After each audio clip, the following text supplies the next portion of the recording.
afternoon guys, almost 5 o'clock here in Norwegian time. So gagawa tayong dinner. Kauwi lang akong galing sa trabaho. So I'm back in gym discarding mama. So gagawa tayong chicken na grita with cream. Ang una natin gawin, i-fry muna natin yung broccoli. Para mapanin siya luto, lagyan natin kaunti tubig para maluluto siya muna.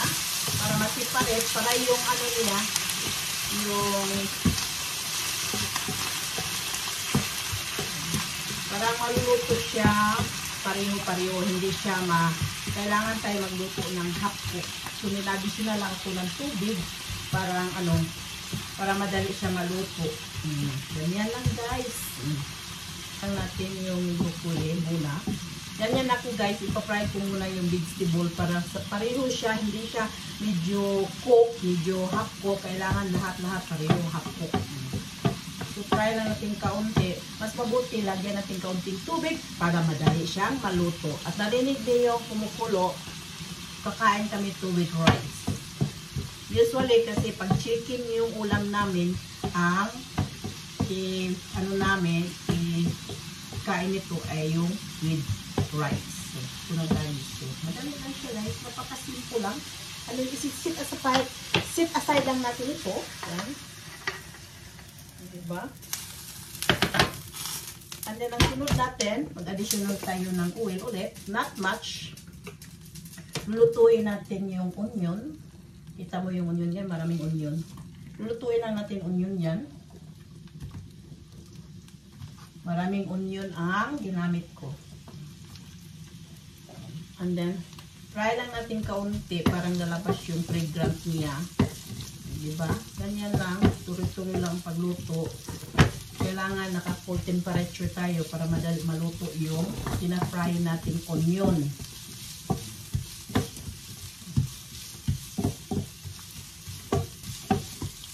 Mag-additional tayo na garlic.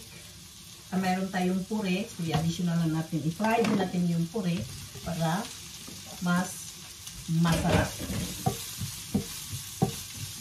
Medyo maano na yan guys, ma-fragrant na yung aning onion natin. Alas garlic also.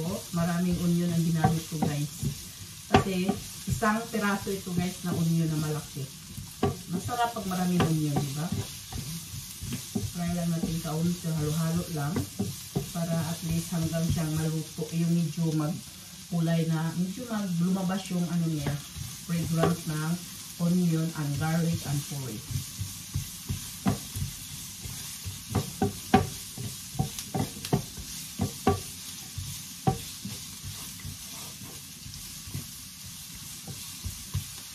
So, ang sunod natin gagawin, mayroon tayo ng 700 gram na chicken, na yung para siyang chicken breast. Hinaluan ko lang siya ng kaunting cornstarch para hindi siya titigas. Kasi usually ito titigas. Ipa-fry natin dito. Yan. Fry natin dyan.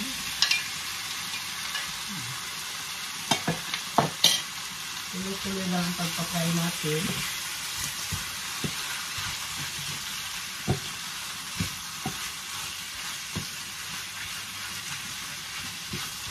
So, mag-additional tayo ng salt. Of course, mayroon tayong pepper. Alam mo guys, sa totoo, gusto ko yung pepper sa totoo lang. Paborito ko yung may pepper. Yan. Hindi lang natin ipapry lang natin ito.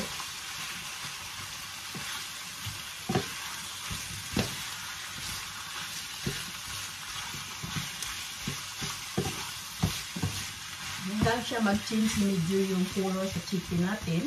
Yung chicken ko medyo frozen guys. Nilabas ko na siya kahangina. So alam mo naman yan dito sa Norway. Kahit nilabas mo yan, nag-minus pa. Kaya hindi siya madaling mag-melt yung ice. So ganito lang. Of course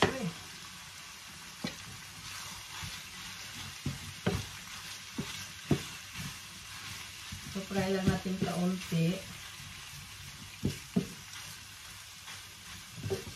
Kaya hindi ko gumamit ng maraming oil para hindi ma-oily yung pagkain natin. Ayun lang katamtaman na para pag-fried natin sa ano natin, sa onion at saka garlic and puri. So, meron tayong chicken. Yung rice ko rin luluto na. So, yan lang. And then mag-additional lang tayo ng tubig. Diba? Ano, tubig. Para maluto yung chicken. Yung tubig dyan. Match. And then mag-additional tayo. Ito yung chicken na ihalo natin guys, powder. So, mayroon siya ng ananas or iple. Dito ihalo natin sa chicken. Masarap ito guys, sa totoo lang. Yan. And then, halo lang natin ito.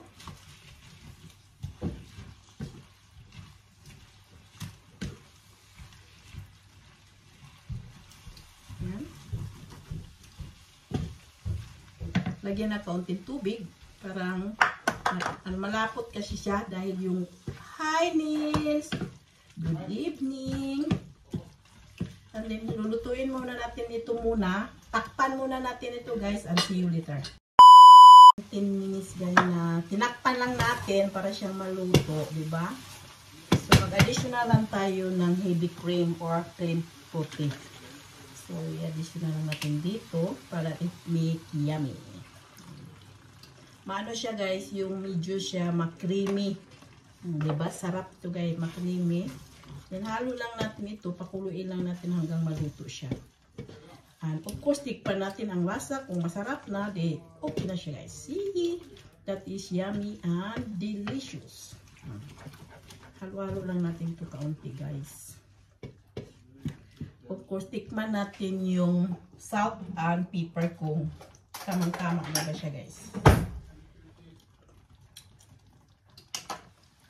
Lagyan natin kaunting pepper dahil kulang-kulang na pepper. And then salt.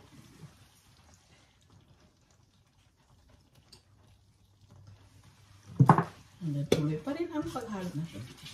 So ma-creamy siya guys. Ang sarap ito guys. It's yummy and creamy na pagkain. Yan. Eat this one with rice. Diba?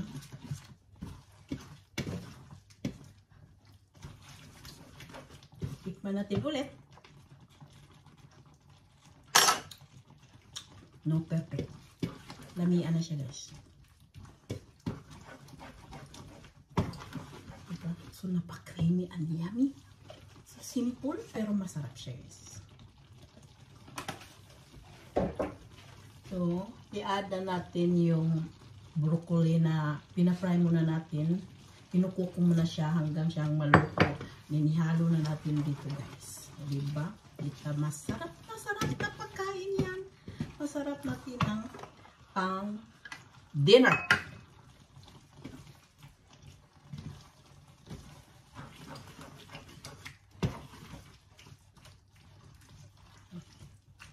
Yan.